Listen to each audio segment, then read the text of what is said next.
에스라 9장을 합니다. 이제 다음 주부터 에스라가 끝나네요. 그 다음에 느헤미야로 넘어가겠습니다. 느헤미야까지 해야 이 바벨론 포로 기한에 대한 내용들이 다 끝낼 수 있을 것 같습니다. 에스라 9장 1절부터 15절까지 있죠. 1절부터 6절까지 가증한 일에 대한 내용입니다. 두 번째 단락 7절부터 11절까지 오늘까지 12절부터 15절까지 남아 피할 자, 남은 자 얘기하는 거죠. 남은 자. 이렇게 세 단락으로 나누어 한번 보도록 하겠습니다. 에스라 9장은요, 2차 포로 귀환 후에, 포로 귀환 후에, 지금 이스라엘 백성들이, 다시 이란 죄를 짓는 아주, 안타까운 그런 상황이 일어나고 있습니다. 그런 내용에 대해서 이 9장은 이렇게 쭉 밝혀내고 있습니다.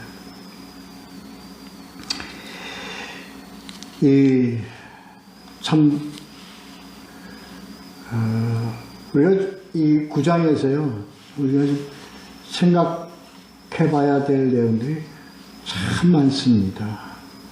깊게 생각을 해야 될 내용들이 많습니다.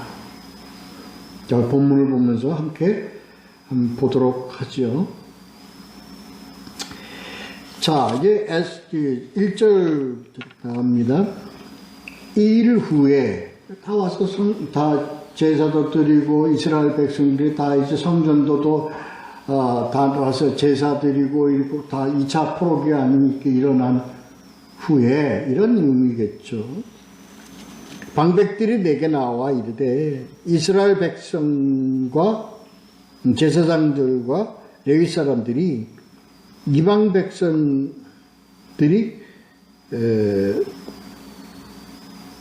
백성들에서 떠나지 아니하고 가나안 사람들과 헷 사람들과 브리스 사람들과 여부 사람들과 암몬 사람들과 모압 사람들과 애굽 사람들과 아모리 사람들이 가정한 일을 행하여 이렇게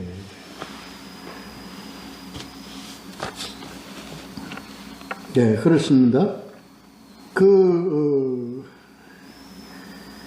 이 내용은요, 2차 포로, 그러니까 에스라가 약 2,000명의 인원을 데리고 2차 귀환을 한 후가 되는 거다. 근데 이 내용은,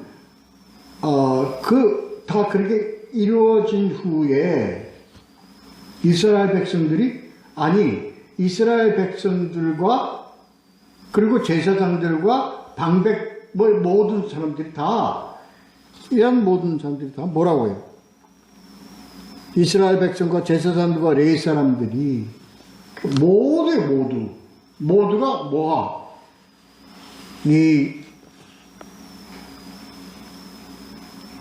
가증한 일을 행한다. 누구와 가증한 일을 행하냐? 가나안 지역에 있던 그런 족속들. 이제 나오는, 목록에 나오죠. 거기 보면. 가나안 사람들과 헷 사람과 브리스 사람들과 여부스 사람들과 그리고 또 뒤에 여기는 이제 가나안 지역 주변에 있는 그 족속들을 얘기하는 겁니다. 그 다음에 암몬과 모압과 애굽 사람들은 가나안 주변에 있는 국가의 사람들입니다. 우리가 다 구약에서 다 봤던 민족들이죠. 그들과 관계해서 가증한 일을 행한다. 그들과 함께 가증한 일을 행한다. 이게 오늘 보는 내용들입니다. 근데 이걸 우리가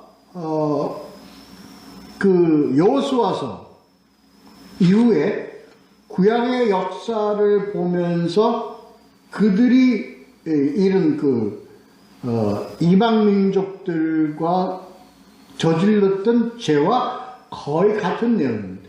뭐예요? 가증한 일입니다. 그 가증한 일이 뭐냐? 그러니까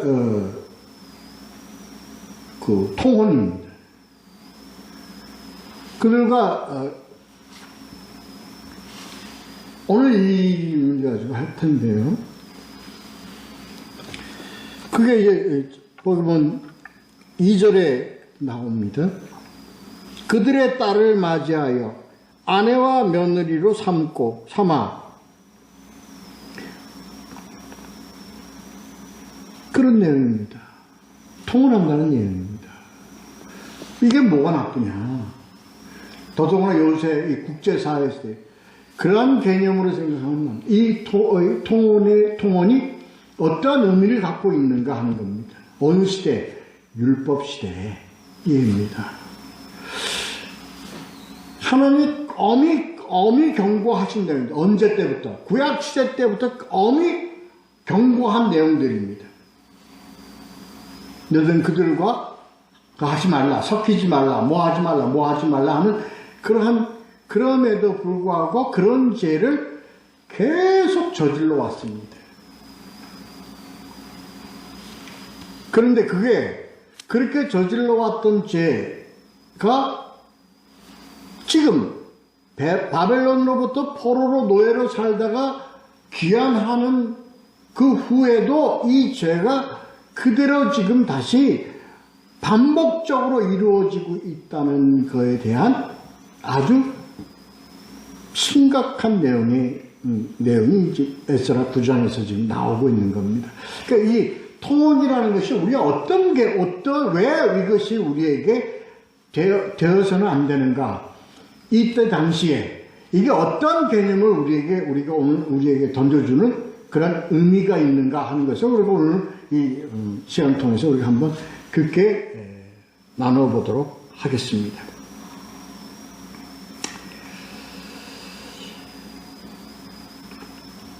자,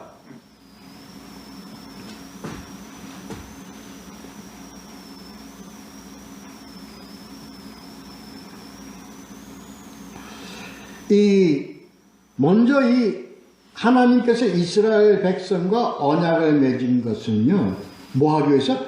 먼저 너희들이 하나님과의 관계에서 하나님을 경외하고 하나님을 섬기고 그 다음에 이 섬김이 어디로 가야 되느냐? 이방으로 가도록 하는 것이 하나님의 원뜻이었습니다. 그래서 이스라엘 백성들 뭘로 삼아? 빛을 삼아, 자녀로 삼아 이 사명을 다하도록 이 하나님께서는 이들과 뭘 맺어서 언약을 맺으면서 그렇게 하나님께서는 먼저 하셔야 되는 게 뭐냐면 너희가 하나님과의 관계가 어떤 관계? 정상적인 관계. 다시 말해서 아버지의 뜻에 합당한 관계로 너희가 이 하나님과의 관계의 순수성을 확립하고 지켜나가는 것이 먼저다. 해서 하나님께서는 계명을 주실 때, 율법을 주실 때 가장 중요한 것이 뭐냐? 너희들은 무엇과 하나님과의 관계가 먼저 뭐 되어야 된다? 정착되어져야 한다는 것. 그렇게 준 말씀이 뭡니까? 너희는 하나님을 망령되이 섬기지 마라. 나 외에 다른 신을 섬기지 마라. 이러한 관계에서 하나님의 관계에서 다시 말해서 하나님 관계에서 자녀와 하나님의 관계의 순수성을 너희들이 지켜나가는 것이 아주 중요하다. 아주 중요하다. 근데 이러한 관계에서 너희들은 믿음의 순수성, 이걸 믿음의 하나님께서 우리에게 주시는 그게 바로 믿음의 정통성이다.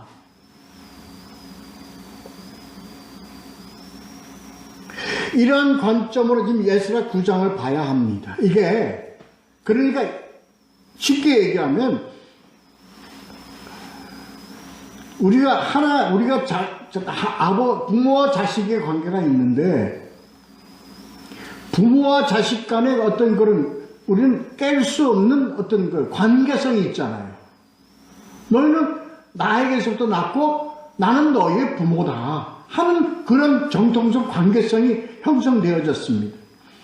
그런데 이러한 관계성과 정통성이요 어떻게 돼요? 자녀가 아버지를 부인하는 관계가 되어버려요. 자녀가 아버지와의 관계를 부정하는 관계가 되어버리는 것에, 그러니까 이게 뭐 관계성의 그 정통성이 무너져 버리는 거죠. 오늘 이 내용을 그렇게 봐야 합니다. 그래서 그게 뭐냐? 다른 이방인들과의 관계를 맺으면서 그러면서 뭐가 정통성이 흔들어져 버렸단 말이에요. 왜 흔들어져 버렸어요? 그들이 믿던 신과 그들을 믿고 있는 그런 그 민족과 어떤 섞이게 됨으로써 아버지와의 관계 속에서 하나님과의 관계 속에서의 정통성을 그냥 허물어져 버리는 관계가 되어버렸다. 요겁니다. 가장 대표적인 게 뭡니까? 우리 역사상, 구약 역사에서 가장 대표적인 게 솔로몬이 이방 여인을 취하면서 뭐까지 들어왔죠? 그들의 신까지 들어와서 그들의 신을 위한 산당이라나 그런 것까지 세우도록 허락한 것이 뭐가 돼? 하나님과의 관계성에서 정통성을 허물어버렸단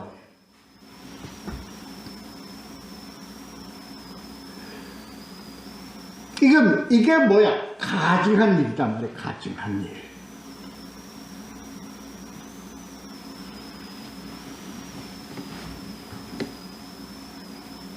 이해가 되시죠? 그렇습니다.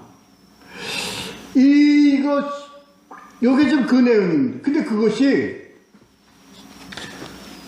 그럼 이스라엘 민족 중에 일부냐? 보면, 1절에 보면, 이스라엘 백성, 그 다음에 뭐예요?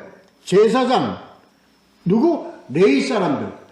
그러니까 이미 정통성을 중심적으로 지켜나가야 될 종교 지도자들, 이런 자들까지 모두가 다 어떻게 됐어요? 이러한 그런 이방 여인들 데려오는 이 죄, 가증한 죄, 모두가 다 동참하는 이런 상황이 되어버린 것에 대한 그 내용입니다. 이 9장이요. 이거 오늘 우리에게 던져준 메시지가 뭡니까, 이게? 이 메시지가 뭡니까? 그렇죠. 그렇습니다. 쉽게 우리가 생각할 수 있는 겁니다. 우리가 하나님과의 관계에서의 정통성은요, 하나님, 모든 기준은 뭔가요? 하나님이에요. 그것은 뭐에 관계됩니까? 구원에 관계됩니다. 구원에 관계되는 건 뭐에 관계되는 거예요? 생명에 관계되는 겁니다. 그래서 그것이 오직 하나님께서는 하나님과의 관계 속에서만 이러한 것이 이루어져 감에 대한 관계, 하나님과의 관계입니다. 이러한 우리들의 신앙의 정통성이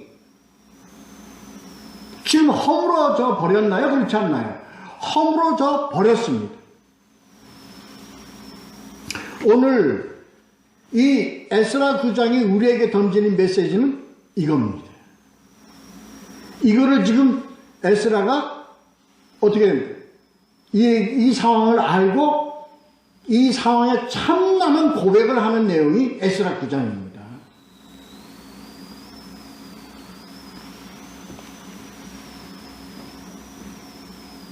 그래서 3절에 내가 이 일을 듣고 이렇게 가증한 짓을 하고 있다는 것을 내가 방백들로부터 얘기를 듣고 어떻게 기가 막혀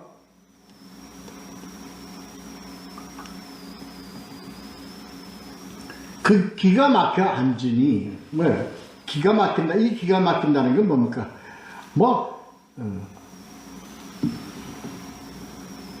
뭐라고 표현하는 게 좋다 할까요? 뭐라고 표현하는 거지? 절망하여, 좌절하여, 느낌 참남하는 거예요. 이게 이 일을 듣고서 알게 되서 난 다음에 그 다음에 우리가 이 에스라가 가진 그 심령이 어떤 심령? 기가 막혀 앉으냐, 기가 막혀. 할 말을 잃어버리는 겁니다. 이 참남함에 대해서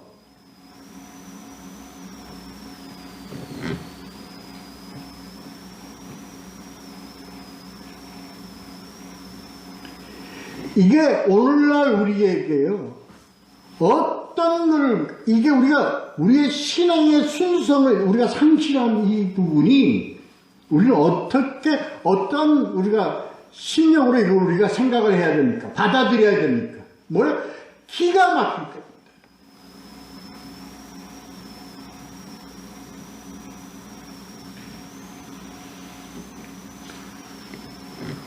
우리가 지금 그렇게 생각하고 있습니까? 아니, 그렇지 않잖아요.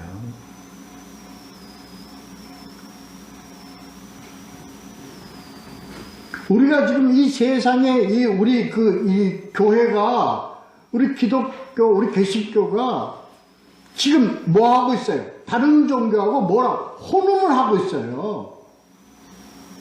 뒤섞여 있어요, 지금. 그렇지 않습니까?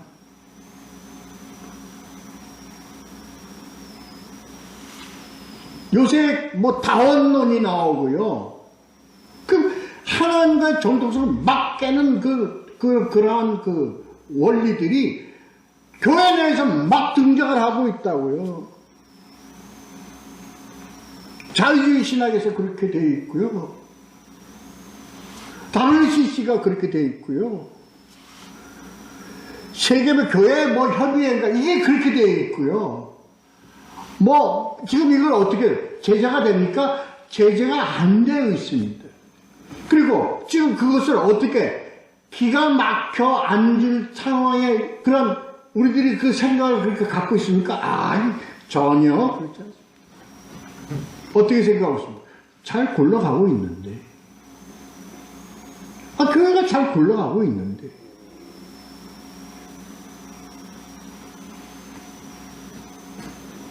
세상 평화에 기여하고 있는데. 그런데 왜 에스라는 이것을 알고 기가 막혀 좌절하게 됐습니까? 좌절하게 됐습니까? 뭐예요? 우리와 하나님과의 관계의 정통성이 깨진 것을 알았기 때문에, 깨달았기 때문입니다.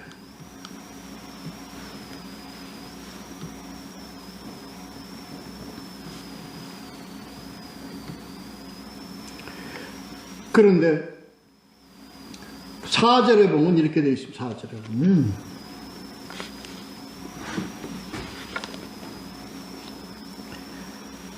그 중요한 내용. 이에 이스라엘의 하나님의 말씀으로 말미암아 뭐한 자가? 떠는 자가. 하나님의 말씀으로 떠는 자라는 게 뭡니까? 하나님의 말씀을 알고 깨달은 자가 지금 현재의 상황에 대한 하나님의 경고의 말씀을 의미를 알고 있는 자가 뭐예요? 떨어요. 떤다는 건 뭡니까? 두려워하는 겁니다.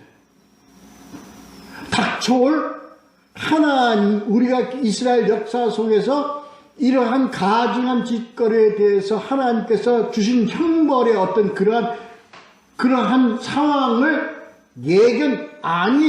이스라엘 역사가 여태까지 그랬다고요. 지금 에스라가 지금 두 번째 단락 7절부터 11절까지가 그런 역사적인 관계 속에서 이럴 때 하나님이 어떻게 하셨는가를 설명하는 내용입니다.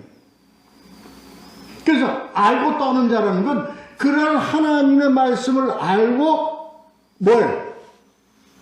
앞으로 닥칠 뭐에 대해서? 하나님의 형벌에 대해서 떠는 자들. 그래서 에스라에게 와서 뭐합니까? 우리는 어떻게 해야 됩니까? 어떻게 해야 됩니까?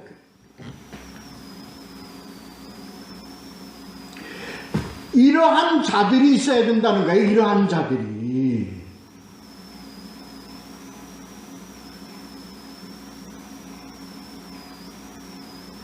근데 오늘날 우리 개신교 이 교계에서 몰라. 그냥 잘 굴러가고 있는데 뭐가 문제입니까? 잘 운영되고 있는데 뭐가 문제입니까? 그러나 아는 자들은 어떻게 합니까? 오는 거예요. 누구에게요? 에스라에게 오는 거예요. 에스라는 뭐예요? 선지자예요. 제사장이에요. 오는 거예요. 다시 말해서 뭘로 돌아오는 거예요? 오늘날의 선지자가 뭡니까? 네, 말씀으로 돌아오는 거예요. 말씀으로 돌아온다는 얘기는요, 더욱 하나님의 의미를 깨닫고 하나님께 기도한다는 내용입니다.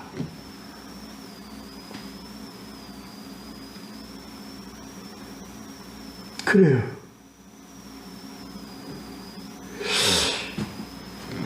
이렇게, 노아의 방주 때 하나님이 노아에게 통해서 너희들은 다 이렇게 하고 너희들 다 배 안에 들어오고 방주 안에 들어가고 다 이렇게 하라고 했을 때 뭐가? 내가 너희 이 땅에 온 지면을 쓸어버리겠다고 하나님의 말씀을 할 때 그 주위에 있는 사람들이 알았나요? 코웃음치고 비웃고 조롱했습니다.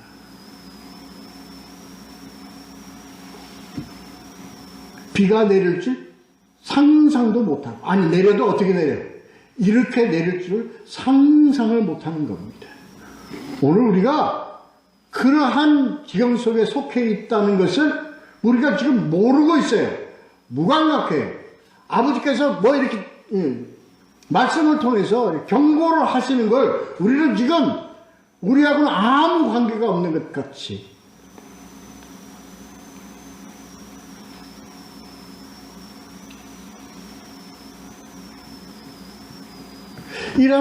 이런 구약의 역사 속에 있는 상황 속에 이러한 상황이 무엇과 같아요? 오늘날 우리 교회의 상황과 너무나 비슷하고 너무나 같다는 이 상황을 모르고 있다는 거예요. 모르고 있다는 거예요.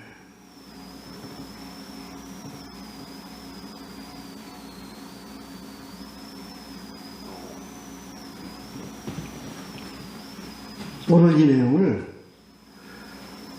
저희가 이 에스라를 가지고 같이 말씀을 나누면서 하는 의미가 바로 여기에 있습니다. 이게 어느 때입니까? 너희가 망했잖아. 나라가 망했잖아. 나라가 망하고 너희가 노예로 다 끌려갖고 너희가 다 이렇게 됐는데 그때 너희들이 깨달으라고 내가 그렇게 해서 너희들 구원을 해서 그래도 이렇게 다시 귀환을 시켰는데 상처가 아물기도 전에 또 너희가 그 짓을 하고 있단 말이에요. 이겁니다, 오늘 내용이.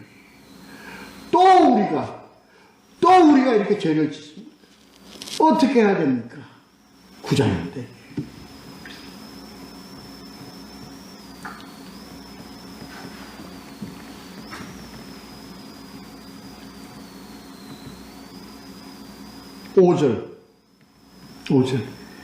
오절 보시면요, 이렇게 되어 있습니다.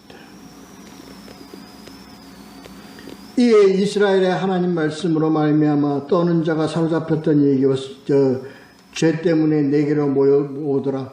내가 저녁 제사 드릴 때까지 기가 막혀 앉았더니 저녁 제사 드릴 때 내가 근심 중에 일어나서 속옷과 겉옷을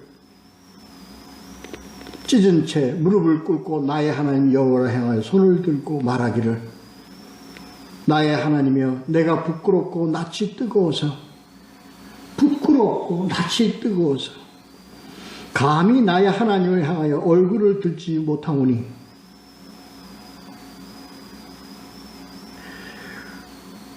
우리 허물이 커서 하늘에 미치니이다. 이겁니다. 우리는 지금 이런 상태가 되어야 됩니다.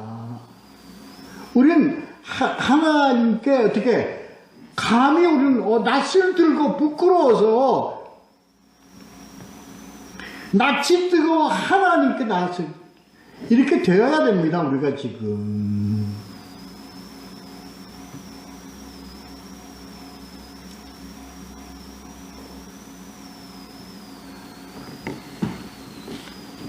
오늘날 구원론이 어디로 갔어요? 오늘날 구원론은 세상 속으로 들어가 버렸어요?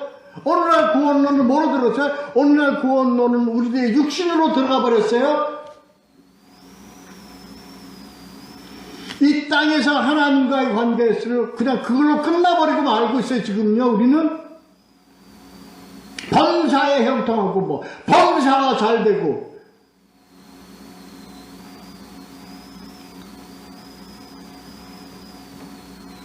왜? 우리는 하나님과의 관계에서의 우리의 정통성을 우리는 망각해버리고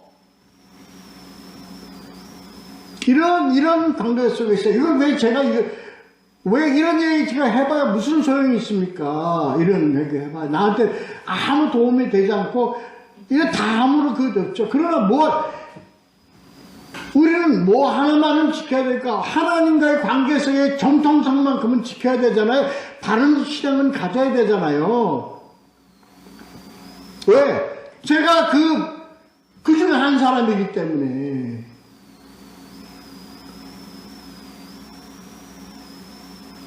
아니, 우리가 돌아갈 거 뭐 있습니까? 우리가 돌아볼 거 뭐 있습니까? 우리는 우리만 구원의 길을 가면 되죠. 우리만 그냥 말씀대로 쫓아서 가면 되죠. 우리가 뭐 이렇게 외칠 필요가 뭐가 있습니까? 그럼 우리는 그건 하나님을 어기는 게 됩니까? 우리는 하나님을 명령불복종하게 되는 거고요. 우리는 방적죄가 되고요. 우리는 지금 유기죄가 되어버리고 맙니다. 하나님의 자녀라는 직분의 직무를 유기하는 우리는 죄를 범하게 되기 때문에 우리는 외쳐야 돼요. 외쳐야 돼요.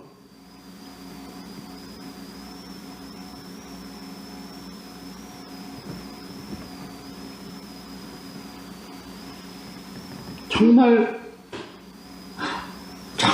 부끄러워요. 정말 부끄러워요. 오늘날 종교 지도자라고 하는 작자들이 하는 짓거리를 보면 정말 낯이 뜨거워서 부끄러워서 하나님께 얼굴을 들지 못하겠어요. 얼굴을 들지 못하겠어요.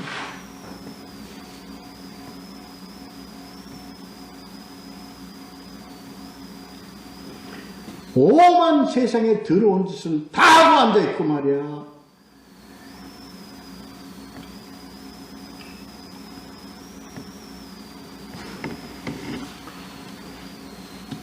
그 누구까지? 제사장과 뭐까지? 성전 일을 맡아서 행하는 레위 사람들까지 다 그냥 그렇게 혼음으로, 여기 혼음이면 여자만 아니 함으로써 이방의 그러한 것을 끌어들인다는 겁니다.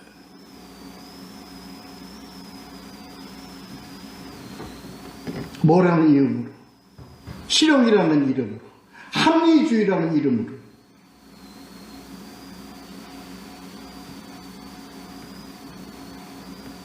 평화라는 이름으로, 화평이라는 이름으로.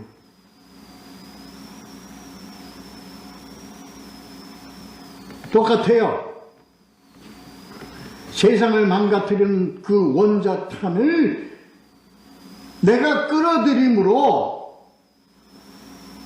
평화를 지킨다는 구실과 똑같은 거예요.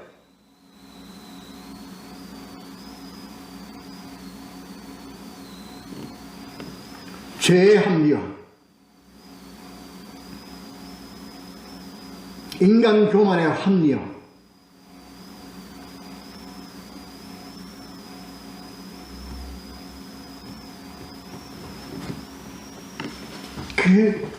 그때요, 이게 지금 우리 이때만 나타난 게 아니잖아요. 에스라가 지금, 이게 이때만 나타난 게 아니라 언제부터 구약 아브라함 시대 이후로부터 하나님과의 언약의 관계를 맺은 이후로부터 이스라엘 역사가 다 그랬다 하는 것이 두 번째 단락입니다. 7절부터 11절까지. 그래서 7절을 뭐라고 시작해요? 조상들의 때부터 어느 때로부터 오늘까지. 7절.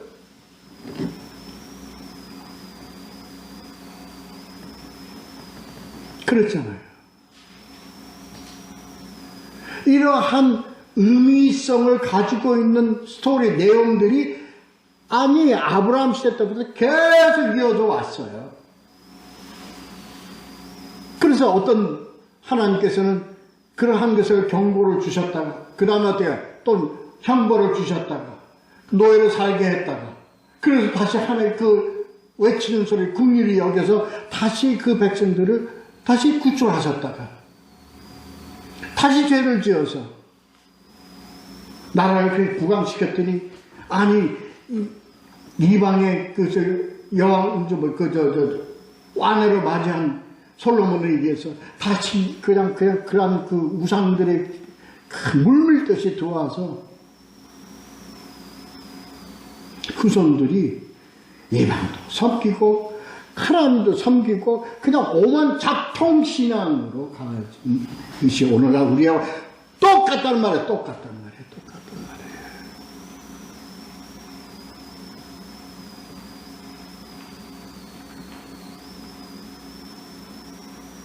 그래서 세상과 그리고 이것이 다 뭐가 우리의 삶과 세상과 이 모든 것이 신앙과 어제 이게 기본먹이 되어버렸어요.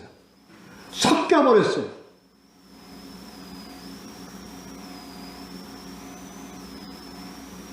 그래서 오늘 기독교가 뭐가 되어버렸어요? 세상 종교 속에 한 종교로 들어가 버리고 말았어요. 이러한 시대에 우리가 살고 있잖아요.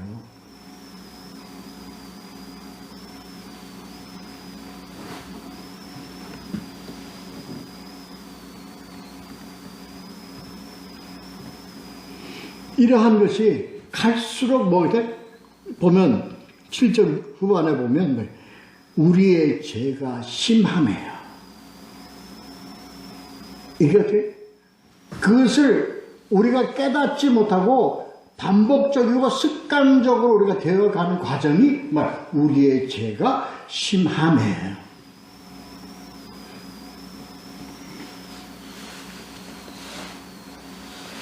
이게 우리의 죄를 갈수록 죄가 더 커진다는 어떤 의미가 아니라 그 죄가 어떻게 돼요? 우리 삶에 뭐가 돼서 아주 뿌리 박혔다는 얘기예요. 뿌리 박혔다는 얘기예요.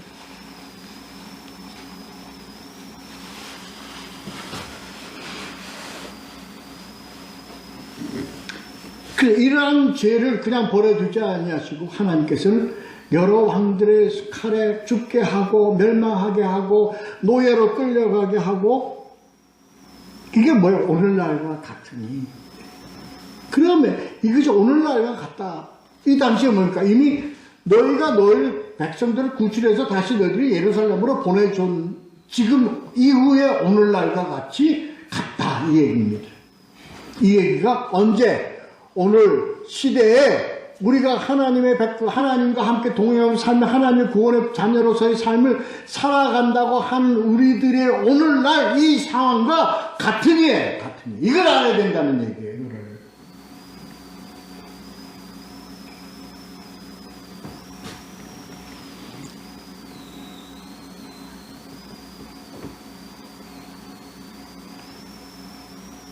같아요. 그렇잖아요. 오전에 가갖고 성당 가서 미사 드리고 오행 절에 가서 불공 드리고 저녁에는 교회 가서 예배 보고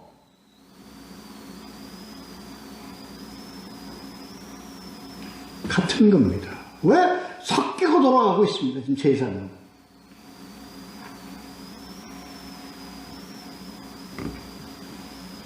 뭐를 잃어버렸어요? 우리의 신앙의 순수성을 잃어버렸습니다. 외국 선교사들을 통해서 우리나라에 기독교가 들어와서 순수하게 하나님의 말씀을 등에 짊어지고 다니며 말씀을 전하고 말씀을 전해주고 성경을 전해준 이러한 것을, 이러한 신앙의 순수성을 다 망각해버리고 말았다는 거예요. 망각해버리고 말았다는 거예요.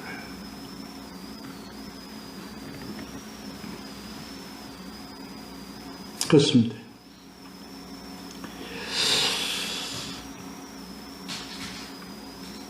우리가 이렇게 죄를 졌습니다. 하나님께서 우리를 구원해서 가나안으로 보내시고, 그 다음에 다시 죄를 져서 백성 포로로 끌려갔다가 이런 바벨론 포로 귀함과 같이 다시 예루살렘에 보내신 하나님의 그 뜻이 뭐 어디 있었느냐? 몇 절? 어디에 보면 9절. 우리 하나님의 성전을 세우게 하시며, 이렇게 하시고자 하신 하나님의 그 뜻은 뭡니까? 하나님의 교회를 세우고자 하시며, 이게 하나님의 목적이라니까요. 하나님께서는요, 이스라엘을 멸망하게 하시고 언제 국가 나라를 멸망하게 하셨지만, 하나님은 그 후에 예수 그리스도의 제자를 통해서 세상 각지에 뭐를 세우겠습니까? 교회를 세우겠습니다.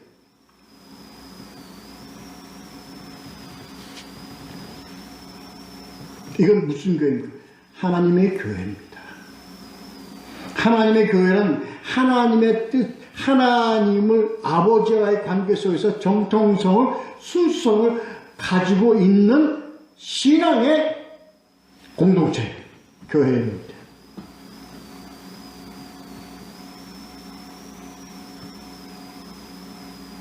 오늘날 우리 교회들이 세워진 교회들은 교회예요.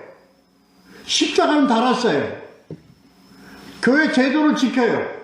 교회의 관습은 지켜요. 규례는 지켜요. 신조는 가지고 있어요. 지킨다 그래요. 근데 뭘 잃어버렸죠? 순수성을 잃어버렸다는 거예요. 정통성을 잃어버렸다는 거예요. 하나님과의 관계 속에서의 정통성을 잃어버렸다는 거예요. 그러니까 저들이 뭐예요? 오만 하나님 말씀을, 하나님을 망령되이 여기는 그러한 찌꺼리들을 막 하고 있단 말이에요.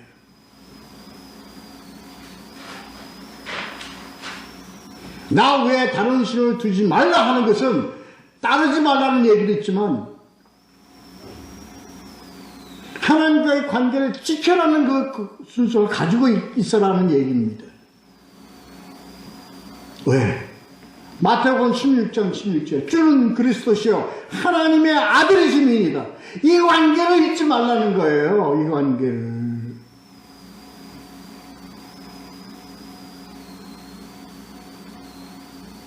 이 관계에 세워진 것이 뭡니까? 교회입니다. 이게 교회입니다. 마태복음 16장 18절, 이 고백 위에 내가 뭘 세우리니? 교회를 세우리. 뭘 위해? 이 고백 위에. 그런데 오늘 이 교회들이 고백 위에 교회가 세워져 가고 있습니까? 주는 그리스도시여 살아계신 하나님의 아들이심이라는 고백 위에 교회를 세우고 지키고 그리고 끌어가고 있습니까? 아니다 이겁니다. 아니다 이겁니다. 입으로는 예수 하면서, 입으로는 주여 하면서,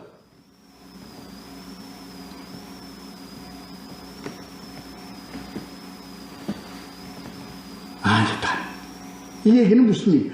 신앙의 순수성, 신앙의 정통성을 우리는 지금 이제 상실해 버리고 말았다. 지금 누가 하나님께 대해서 손을 들고 두 손을 들고 하나님께 기도하면서 차마 낯이 뜨거워 고개를 들지 못하겠나이다고 그렇게 얘기를 합니까? 누가?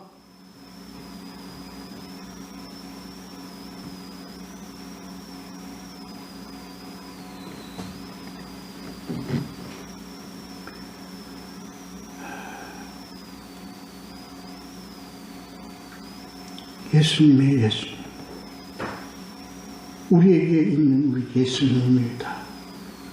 오늘 우리 성탄절입니다. 예수가 어디 오셨어요? 우리 심령에 오셨어요. 우리 마음에 오셨어요. 그 예수님 어떻게? 낯이 뜨고 아바 아버지,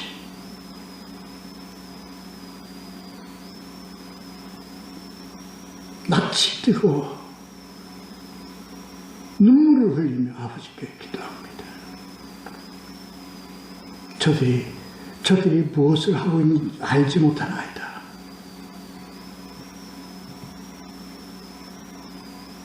이 말씀을 듣고 깨닫는 자들이 오늘날 말씀 앞에 무릎을 꿇고 어찌하면 좋겠습니까? 어찌하면 좋겠습니까? 이 말씀을 보면 우리는 곧 하나님의 형벌을 피할 수 없는 상황이 우리에게 닥칠 텐데 우리는 어찌하면 좋겠습니까? 우리는 어찌하면 좋겠습니까?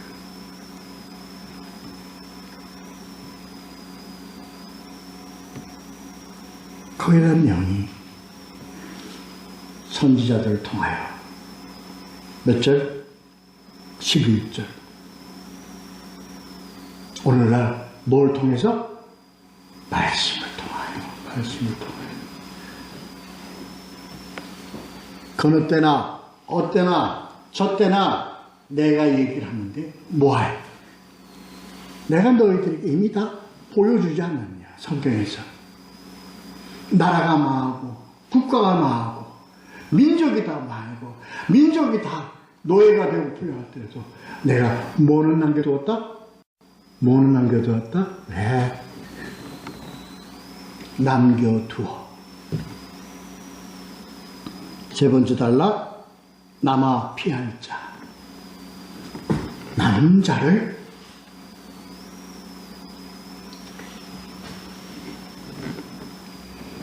(12절) (15절까지)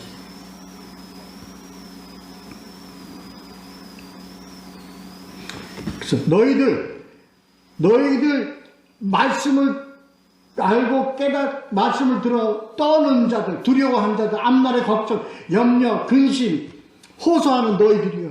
왜? 너희들을 그렇게 하라. 너희 여자들을 주지도 말고 데려오지도 말라. 12절. 이 얘기는 뭡니까? 뭐 하지 말라? 신앙의 정통성을 지켜라. 순성을 지켜라. 아예 오늘날 무슨 무슨 그런 게 어디 있습니까? 이건 그렇게 해석을 하면 안 됩니다. 혈통의 문제가 아닙니다. 하나님과의 관계에서 신앙의 순서를 지키라는 거. 이 얘기는 뭐예요? 너희들 다른 종교하고 뒤섞이지도 말고 뭐 하지도 말고 이 얘기는 무슨 얘기입니까? 너희들이 가지고 있는 내가 너에게 준 이 언약의 말씀을 말씀으로 지키고 이 말씀을 말씀으로 이 얘기입니다. 이 얘기의 의미를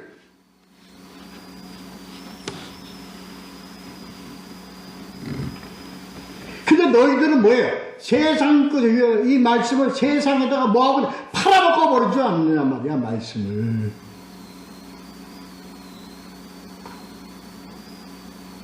세상의 말씀을 맞춰서 세상의 말씀을 전하지 않는 세상의 말씀을 섞어버리지 않느냐 말이에요. 비빔밥을 만들어버리고 있지 않느냐 말이에요.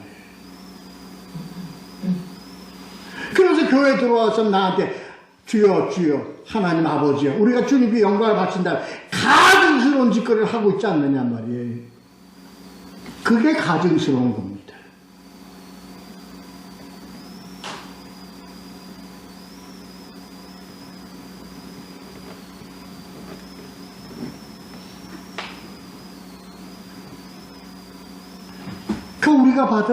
우리가 멸망당하고 이렇게 하고 이게 다 뭐야? 하나님이 형벌을 우리가 받아야 할 형벌보다는 가볍게 하시고 해요.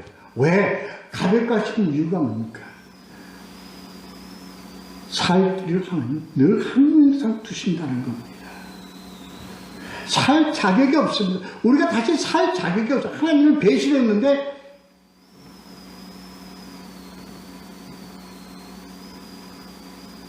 그게 바로 살 길 주셨다는 게 뭡니까? 바로 남은 자를 얘기하는 겁니다. 뭐 하기 위해서? 성전을 세우기 위해서. 다시 말해서 교회를 세우기 위해서입니다. 다시 얘기해서 교회를 바로 세울 수 있는 자들을 위해서. 세상 끝날같이 이렇게 간다는 겁니다. 우리가 어디에 서 있어야 됩니까? 우리가 서야 될 자리가 어디입니까?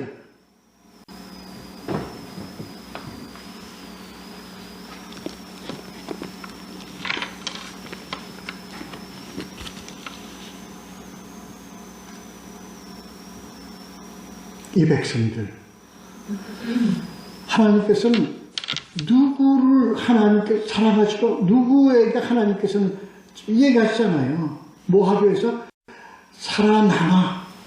남은 자, 영적으로 살아남아 하나님과의 관계에서의 순수를 지켜나갈 자, 여기에 관심을 두고 있는 겁니다.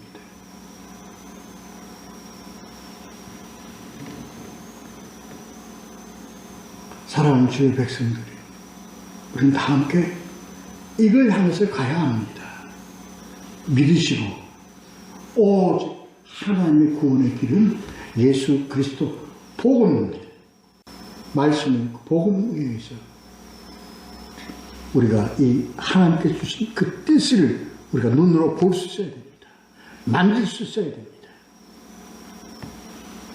이렇게 살아가는 우리 주의 백성 되시기를 예수 그리스도의 이름으로 축원합니다. 기도하겠습니다.